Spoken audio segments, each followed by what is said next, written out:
G'day, my name's David Bernier. I'm an archaeologist and I moved to live in Castlemaine about 20 years ago. And I want to show you my favourite place, the Castlemaine Diggings National Heritage Park. The park contains the original landscape of the Mount Alexander diggings, the world's mighty gold rush of 1852. Well, the diggings is another name for a goldfield, and a century and a half ago described all the gold-bearing country around present-day Castlemaine and Bendigo. And Mount Alexander? That refers to the mountain at Harcourt, situated between Bendigo and Castlemaine, which was the most prominent landmark of, and therefore the great signpost to the gold. Aboriginal people called the mount Lianganuk.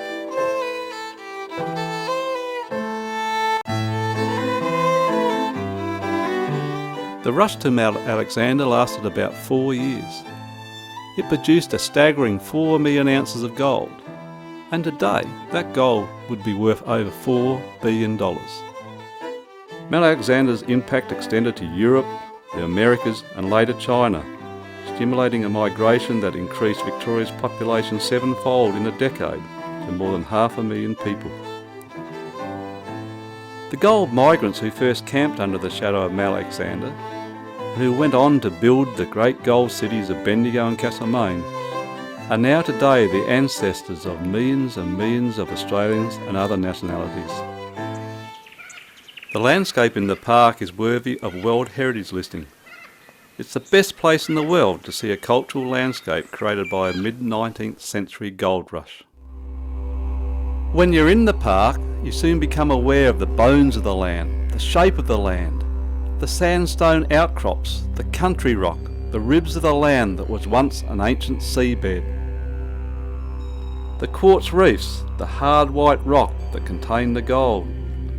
Hills on which the gold-studded quartz was exposed and over millions of years eroded away, releasing the gold into the soft earth.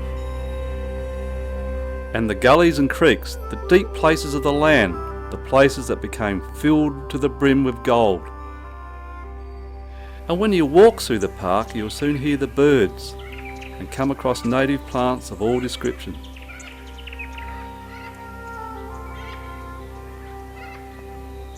Severely damaged by the gold miners, the forest is now returned.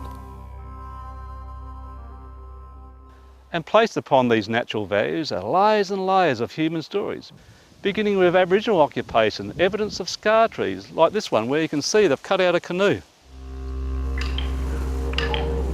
Today, the original owners of the land, the Jarrah people, still live on country and care for it. Their ancestors were also part of the gold rush, gold diggers, traders, guides and entertainers. In fact, the first police force on the diggings was made up of Aboriginal people. The gold seekers were called diggers because of the shallow holes they dug. They only had enough room, about an 8-foot square claim, enough to dig a hole and swing a pick. And in this gully, or all the gullies of this park, there could be several thousand men at work. And you can still walk through the diggings and see where they dug. And each hole was a lottery ticket.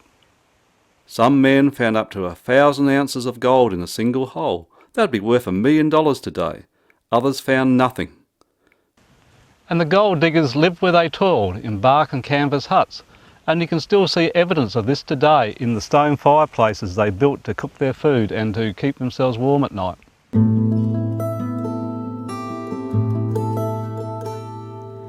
Emily dear, fancy bringing you here and leaving you here all alone. And death was a common occurrence on the diggings due to the harsh conditions. Most prone, most at risk were the children. They fell down shafts, they died of dysentery, and they were buried in simple graves like this at Pennyweight Flat Cemetery. I've lost it all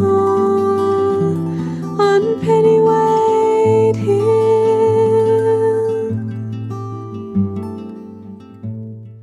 Calls for democracy, a fair go, came to the fore in the gold rush. The diggers battled against unfair gold taxes and corrupt policing.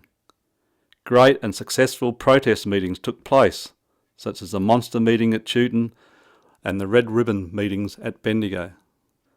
These protests were to end at Eureka Stockade in 1854 and established egalitarian principles and representation as a core value in Australian politics.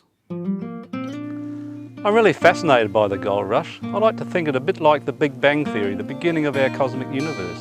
The gold rush here brought people and ideas and things from all around the world, threw them all around the place and went on to create, and is still creating, Australia's most recognisable and understandable cultural landscape.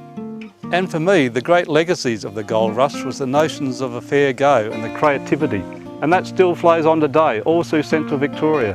But it began at places like this, Sailors Gully.